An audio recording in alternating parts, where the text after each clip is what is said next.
oh yeah. Mixing a decision, it will be a tension. Mama,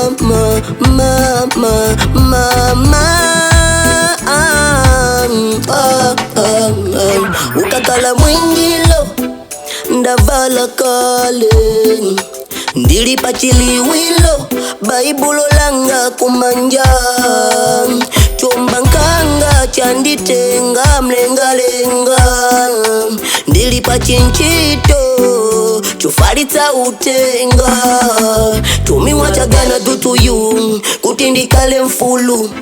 Ooh, keep them blessings, no one can take it. Keep it burning until you make it. Full of jealous, that's why them hating. Inna me bag every time why them fighting. Keep it burning until you make it. Full of jealous, that's why them hating. In the place where we meet them used to complaining. I pray to my Lord and I receive all the blessings. Kutindikale fulu zufuni kila kampeni. Ina mandiponda kundipondeleza ndigwe mu top 10. In a place where we meet them used to complaining. I pray to my Lord and I receive all the blessings. Kutindikale fulu zufuni kila kampeni. Ina sama mvesa ndine Metson company. Kumwati wapanda sugar ena pombatila likofi. Gogoda mipando pempa tandizo landila chikofi. Nkanizo sati kuza titengela sipoli. Alini sanje ndikaduka kambaka lusoli.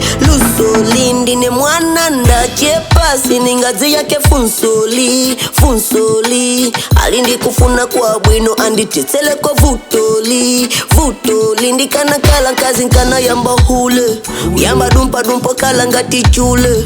Kutizo mwene mafuna ndigule. Kutizo mwene mafuna ndipindule.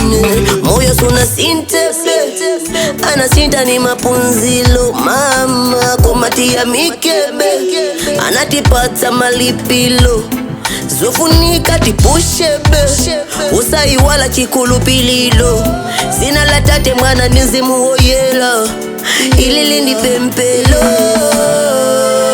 Keep them blessings, no one can take it. Keep it burning until you make it. Full of jealous, that's why them hurting. Inna me bag every time why them searching. When we meet them used to complaining. I pray to my Lord and I receive all the blessings. Kutindikale fulu zufuni kila kampeni. Ina mandiponda kundipondeleza ndigwe mu top 10. And the place where we meet them used to complaining. I pray to my Lord and I receive all the blessings.